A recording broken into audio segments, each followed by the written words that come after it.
This is the best wireless charger in the world, and with that, it might be the most expensive one as well, but it most likely isn't worth it. So we're gonna go ahead and take a look. I bought this thing months ago to test it out, and it just came in. This is Tesla's wireless charging platform, and it does something that Apple could not achieve, and they canceled their own AirPower after testing it out and it not working the way they wanted to. Now, personally, I'm very excited about this for a couple of reasons, but it also has one major flaw. So opening up the box right here, right away, we are greeted with this cool design. Now, one thing I did not know is that it was gonna come with this really cool charging adapter. Now, I'm really happy that it has USB Type-C for the output.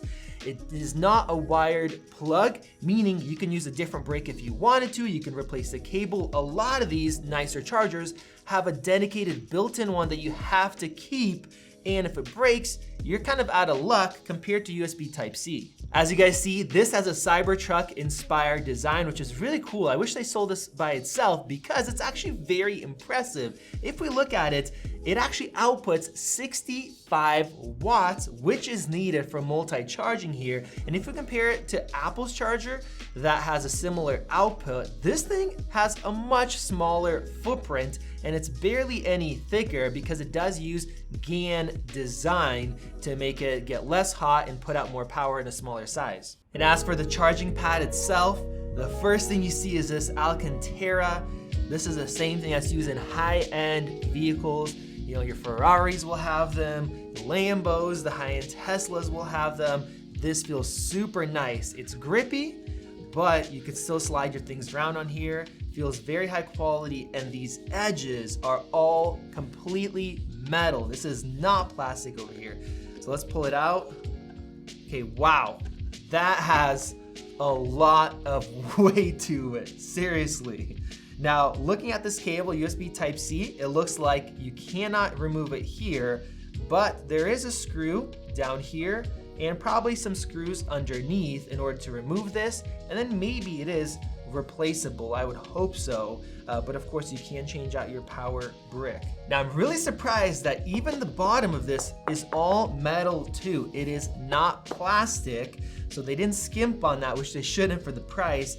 And here we do see that it's made in the Philippines and it's engineered with Free Power, which is a company that has a design with all those stacked coils. So here's some shots of all the coils inside of here that give the magic feature of this wireless charger. Now, inside of the box here, we have another piece of metal. Look at that, this crazy pattern to make it more durable. This is way overkill. It could just be the outside. We have a few screws here, this rubber, and then we have a pass-through. Now, this is designed so that it will actually sit in these ridges right here. Oh wow, it is actually magnetic. This is overkill.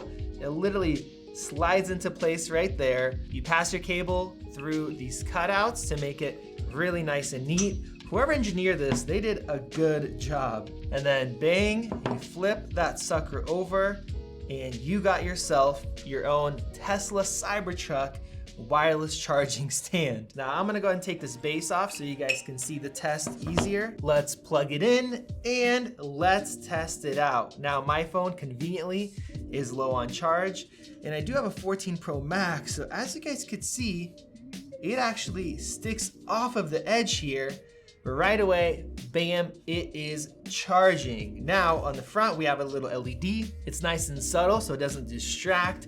And now let's try to put something else on there. We have the awesome Nothing earbuds too. Bam, those are charging. And let's grab my AirPods. I'll just throw them randomly right over here. Bam, instantly it is charging as well, and we heard of that chime. So the killer features with all those stacked coils, you can place your devices anywhere on here, and no matter where you place it or how you place it, it is gonna charge no matter what. And that's an issue with a lot of regular wireless chargers. If you don't place it perfectly, you're either gonna get a tiny bit of charge or no charge at all, and you wake up to a phone that's dead, or you have to buy a specific MagSafe one, which is great because it aligns it, but it's designed for one device. Now, the other killer unique feature is that this thing can support 15 watts of wireless charging, and not only for one device, for example, like a lot of other ones, but for 3 devices at the same time. Now, there are a few issues though. Unless you have small phones like these ones, you may not be able to fit 3 phones at the same time, which of course most people will not do. So with some of these larger phones, yeah, that's not gonna work, but it will do, you know, wireless charging for your earbuds and a couple phones at the same time. Or realistically, for most people, you'd pop one phone on, then you'd pop your earbuds on. You don't have to worry about where it's at, and it's going to work and it's gonna charge fast. Now, the other issue is with your iPhones. Unless Apple is allowing you to use MagSafe and you have their certification, you're not gonna get the full 15 watts. So placing my 14 Pro Max on here, we're only gonna be limited to 7.5 watts. And then the same thing for another phone. So you are gonna get slower charging. So let's go ahead and test that out. I have my app right here that is going to see how fast it is charging. I also have my AirPods on here.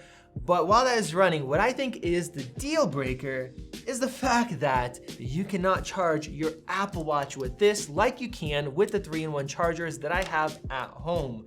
So if I place down my Apple Watch, nothing is gonna happen because it uses a proprietary charger. So for all the Apple fans out there that have an Apple Watch, an iPhone, maybe some AirPods, you're gonna have a separate Apple Watch charger, and there is no USB port on here that you can connect a separate one. It's gonna look ugly having that hang off.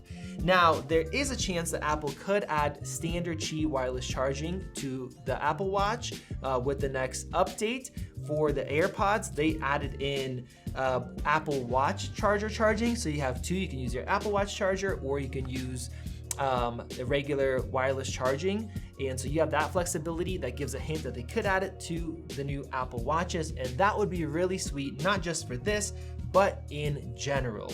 Now, where I'm gonna be using this is gonna be downstairs in my basement, in my hangout room, where I can have this set up. You're going down there, you have a few people there. One person could set down their iPhone, another person could toss an Android phone down, or any kind of accessories, Android-based smartwatches, and they will charge up, and the Android guys will charge up super fast. So that is a nice use case scenario, but for most people that are gonna use this by themselves, it's probably not worth it unless you love the Cybertruck look, you have plenty of money, and you want something where you can just set it down and not worry. Now, it looks like the test is finished. Let's hit OK, and what we see is 5 watts that actually hit the battery. Now, this tests it, what's actually stayed in the capacity. Some of that was used for the screen as well because it doesn't shut off.